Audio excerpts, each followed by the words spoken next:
No matter what happens, the ACC will have at least one team in the Elite Eight as Duke and Syracuse will play. Florida State has to get past Gonzaga, which won't be easy, and Clemson gets Kansas, and that one could be very interesting. Clemson did one pretty impressive thing when they overcame the loss of Donte Grantham. Grantham blew his knee out against Notre Dame on January 20th. Immediately after that, Clemson got humiliated by Virginia 61-36. After that though, the Tigers ripped off 4 straight, including a win over UNC. Post-Grantham, Clemson is 7-6. Of those losses, one came at Florida State in overtime, one came to Duke by 9, but which was closer than that, one was at Virginia Tech by 7, one was at Syracuse by 3, and the last was to UVA in the ACC tournament by 6.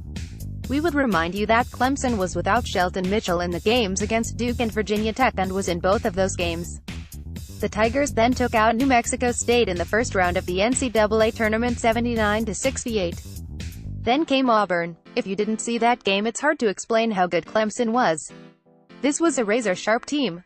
The announcer at one point was just counting consecutive misses by Auburn. We remember him getting up to 19. It's not that Auburn is pathetic. Far from it. It's that Clemson's defense was that good. And once the defense got rolling, the offense was magnified. It seemed like every shot went down and Clemson passed like a dream. ACC fans are used to certain comfortable facts about Clemson basketball. They're going to get theirs periodically, but Clemson is not a smart team. Their guys may be athletic, but other teams have better athletes and certainly better basketball players. Clemson might be dangerous, but mostly at home. Toss it all out. This team is very dangerous, and we don't know if Kansas understands what they're up against. So that leads to the obvious question, can Clemson pull off what would be seen as a massive upset? Beating the Jayhawks would an upset, but not as big an upset as a lot people would think. First, Clemson is peaking at the right time. And second, Kansas may be vulnerable. It's not a deep team, and the front court in particular doesn't have a lot of depth. Udoka Azubuike, who had a knee strain recently, is huge, 7-0 and 280, and he'll be a tough matchup for Clemson. Kansas relies on transition, which could be tricky against Clemson, and their defense isn't as stout as what Brad Brownell gets from his guys. And it's worth remembering that this particular Kansas team, unlike most Bill Self teams, doesn't rebound particularly well. This is a good place to remind you of one of our pet theories and why it may not apply here. Clemson was stunning against Auburn. We picked them to win, but we never, ever expected them to have a 40-point lead against a very solid opponent.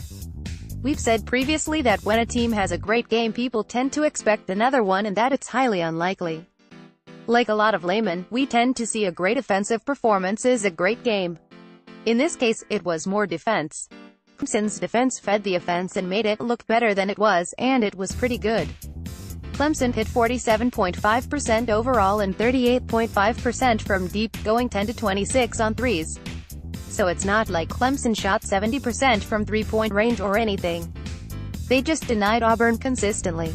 That win is down to hard work and communication, and that they can do again, if not at the same level.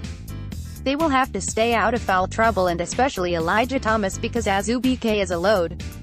And obviously Devontae Graham has to be controlled. But it's doable. And the fact that it's Clemson instead of Duke, UNC, Virginia or Notre Dame works to their advantage too, because no one expects a Clemson team to be this good. Go ask Auburn.